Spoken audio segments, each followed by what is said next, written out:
Hi, my name is Amy Smith, and I'll be covering Fab number 4 slide for Intro to Marketing. So here's the flowchart of marketing relationships. This is the main framework for the Fab number 4 slide. This slide describes the basic process of marketing. This process starts with basic human needs, either physiological or psychological. Ideally, these would be unmet needs or desires that the customers don't realize are failing to be satiated. The gap between the customer's current state and the desired state is what leads to discomfort for the customer, and the goal of the company is to fulfill these desires or gaps in the market. The customer's desires are always in flux, and this is a dynamic market that the company must keep up with. The overall system involves inputs, outputs, and the transformation process that happens in between. In order to be profitable in this market, the company must market their product to customers who have both the ability and willingness to pay. This exchange profits both the company and the buyer because they are satisfying an unmet need for the customer and the company is realizing revenue. So there is an economic transaction involved with this system as well.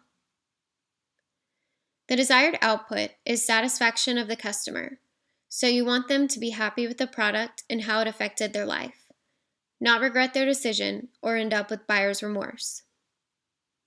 Also, the company must constantly assess the market to determine if customers' needs are satiated over time as new and better offerings are evolving. American economist and professor at Harvard Business School stated, "People don't want to buy a quarter-inch drill, they want a quarter-inch hole." What he meant by this is it's up to companies to ask their consumers what they're trying to accomplish with an offering. For example, make a quarter-inch hole.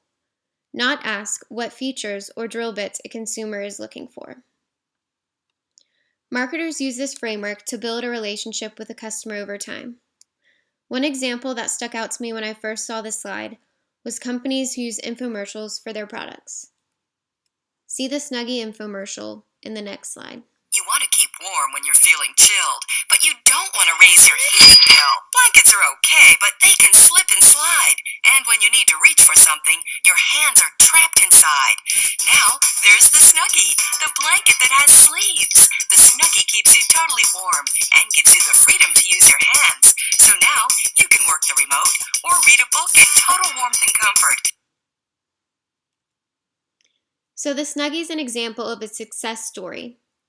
They sold over 20 million of their blankets with sleeves. It's a simple product that identified a need for customers.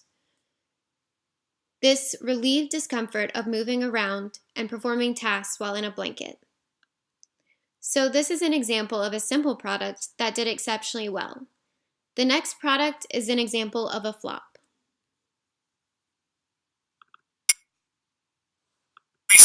Magic from New Image, the first fitness machine ever to help you master the king of exercises and get all the benefits of squats without the struggle. Squat Magic will be your butt transforming secret.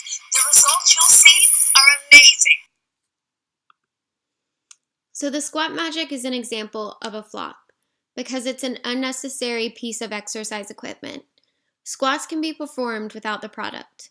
Also, there's not a need in the market for this, and it's not a realized discomfort or gap. People who buy the Squat Magic will most likely end up with buyer's remorse. Companies must understand the customer needs. They can do this by collecting an exhaustive list of tasks that customers are trying to accomplish with the product, and then ranking these tasks for importance and satisfaction to reveal unmet needs.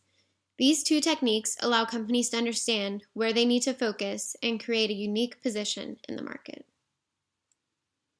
So again, here's the overall framework of Fab number 4 slide. Thank you for your time.